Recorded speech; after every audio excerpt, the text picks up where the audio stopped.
Okay, so you're curious about your potential gifts that you might have.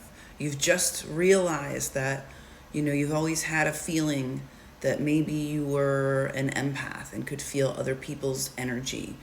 Or, you know, something has just awoken in you where you're like, wait a minute, there have been these things that have happened to me that I can't explain.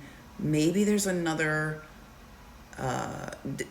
reason. Maybe there's another explanation for what I've been experiencing. So one example is one of the extra sensors that or sensory or senses that you might possess, or a gift that you might have that you don't realize or haven't been utilizing, is being an empath.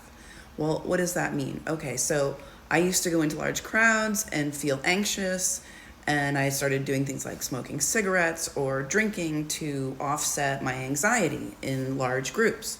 Well, after I started reading books on astral travel and on psychic attacks and on plasma, and the science of plasma and how that will change our understanding of the world we live in reality, I started to understand that, wait a minute, I'm not just having random anxiety being in a crowded space.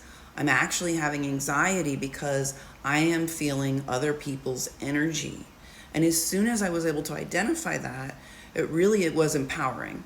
And what's empowering is you can actually set boundaries for yourself, mental boundaries, even just stating like, listen, I don't need to take on other people's energy. I'm feeling uncomfortable, but it's not actually my own energy. I am just sensing other people's energies.